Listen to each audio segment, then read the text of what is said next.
والصلاة والسلام على سيد الأنبياء والمرسلين أما بعد فأعوذ بالله من الشيطان الرجيم بسم الله الرحمن الرحيم ولنبلونكم بشيء من الخوف والجوع ونقص من الأموال والأنفس والثمرات وبشر الصابرين الذين إذا أصابتهم مصيبة قالوا إنا لله وإنا إليه راجعون أولئك عليهم صلوات من ربهم ورحمة وأولئك هم المهتدون صدق الله العظيم.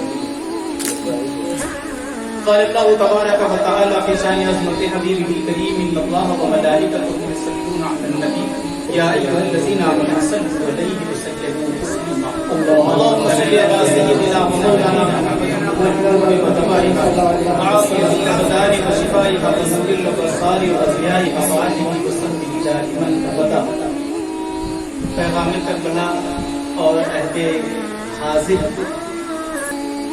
کے تقاضے کو دیکھتے ہوئے اشعار میں اچھے آ گئے کہ اب میرے پاس کوئی اس طرح کا شعر تو نہیں ہے.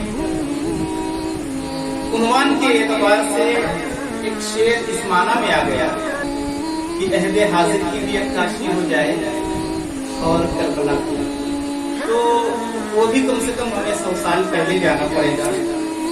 ہندوستان میں تقسیم ہند کا مسئلہ جب نہیں ہوا تھا، صرف آزادی کی بات تھی، پورا ہندوستان جب آزاد کرنے کی بات کی جا رہی تھی، اس وقت ایک مرد قلندر ہندوستان کی سرزمین سے انگلینڈ میں برطانیہ کی سرزمین پہ جانے کے بعد اس نے اپنی بات ہوئے کانفرنس میں رکھی.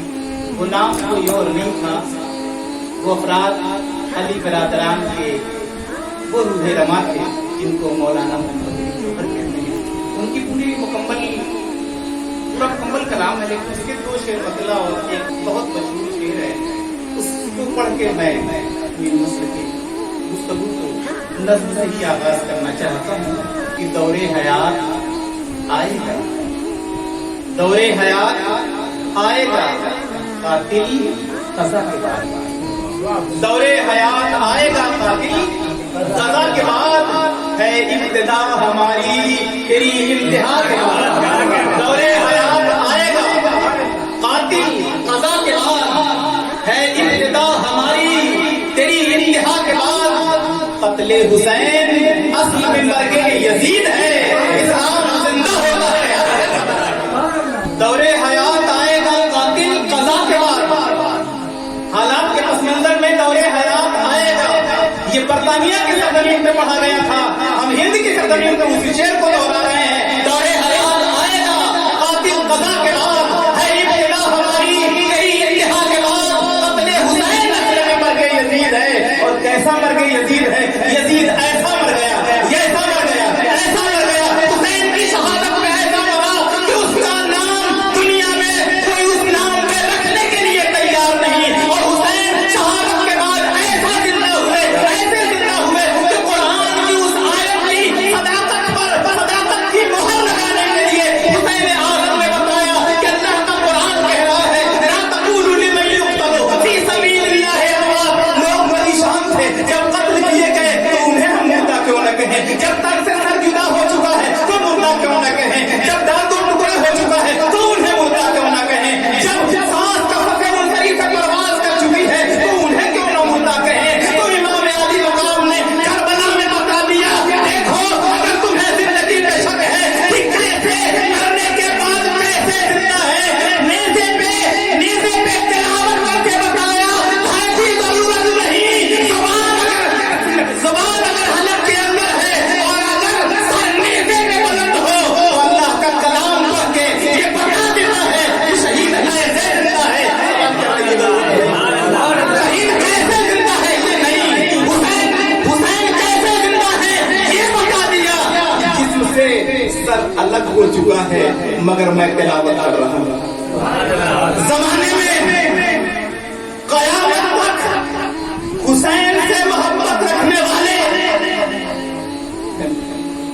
حسین کا احسان تو اتنا ہے کہ یزید نابکار اس کا بدنامی کے ہی طور پر نام بھی آتا ہے تو حسین کی وجہ سے آتا ہے. اگر امام علی مقام کا ذکر نہ ہوتا تو شاید وہ پلید تھا خالی ہو جاتا. لیکن زمانہ دیکھ رہا ہے.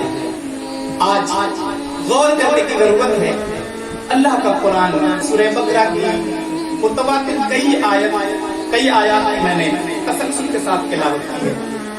اللہ کا قرآن فرماتا ہے وَلَنَبْلُوَنَّكُمْ بِشَيْءٍ مِّنَ الْخَوْفِ وَالْجُوعِ وَنَقْصٍ مِّنَ الْأَمْوَالِ وَالْأَنفُسِ وَالثَّمَرَاتِ. قرآن